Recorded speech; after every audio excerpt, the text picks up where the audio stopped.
radio. Shout it. That soul food, that single though, man. That was a legendary song in itself. But you had to haul off and say fuck Chris Darden and fuck Marsha Clark. Okay. That's how you felt. What made you be so strong and be to the fullest with it and stay on your political and just speak your mind? Because a lot of folks wouldn't even go there with it. They'd be like, you know what? I'm going to keep my mouth shut.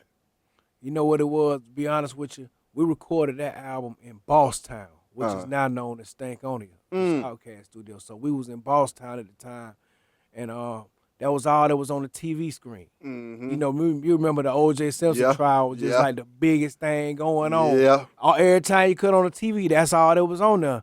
So I was just like, man, I'm sick of looking at this shit. Man, fuck Chris Dodd, fuck Monster Cloud. You know, like, the hell with them. I'm sick of this, man.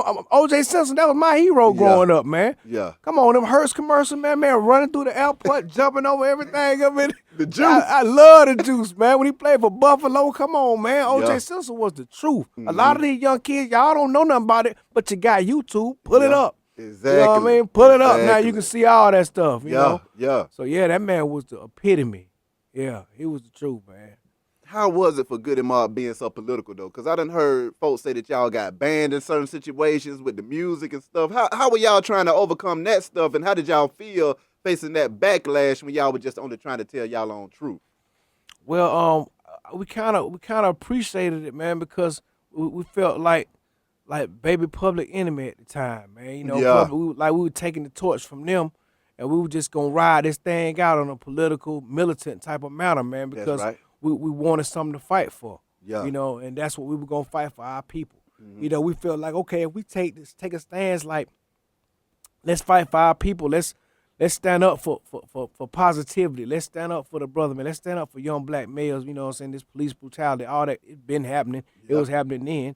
You know what I mean? Let's stand up for that right now. Yeah. So by us doing that, we felt like that would bring the world together. Yeah. You know, and now we know, man, we can't save the world. The world got to save itself. You know what I mean? The world going to be here when we long gone.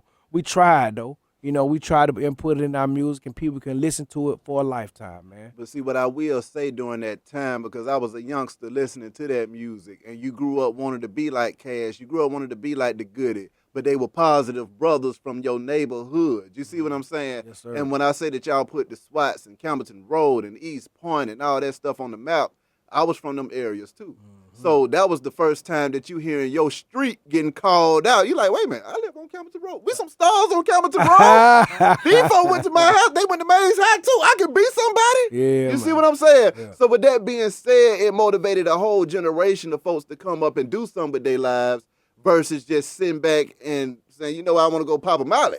Yeah. And start sweating. You see what I'm saying? Yeah. No offense to nobody with that, but it was that stuff that made you think. But then also, as you got older, because it was entertaining as a child. I was 12 and 13 at the time, but then when I turned 18, I'm still listening to it. Then I turned 25, I was still listening to it.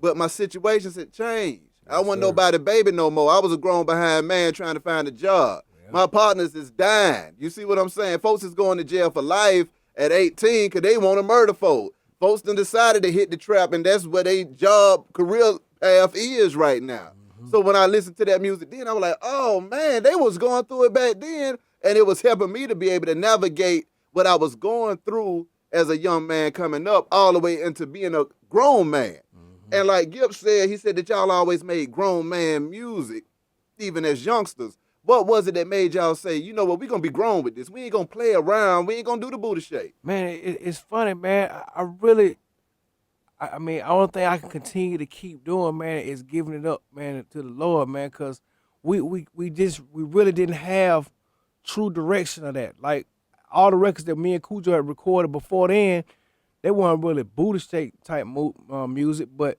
it was hip-hop. It was like what we were raised on, man. So to start inputting a social consciousness in our music, you know, was just came, man, from the times. Yeah. You know what I mean? The times brought that, man, because we wanted, one thing I can say we honestly did consciously is we thought about where can we go with our music right now that everybody else ain't.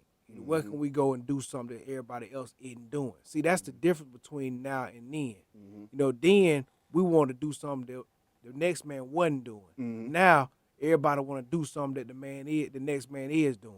Everybody following the same path this man doing. Man, when I listen to this new music, man, straight up, man, it all sound the same to me. Everything. They all sound like the same person. Like I hear some of this music, I know I'm getting old, I don't care, and I'm glad I'm getting old. You better hope you can get old. You know what I mean? And I love it, man. I sit back and listen. I sit back now. I can see what my mama and them used to say back in the day when they used to listen to hip hop. And they be like, "What is that? Boop bop, boop boop boop bop." Yeah, I listen to. I'm like, "Mama, that's jamming. I don't know what you talking about." And I know the kids say that to this day. It's jamming to them, and I get it. But come on, man, somebody dare to be different. Like Kendrick Lamar. Salute that little cat, man. He did that. That man doing that, He man, did that. right now, man.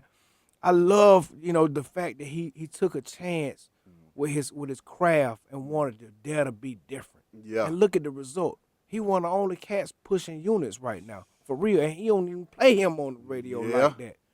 They don't even give him that type of love on the radio. I wonder why. Radio Shouty.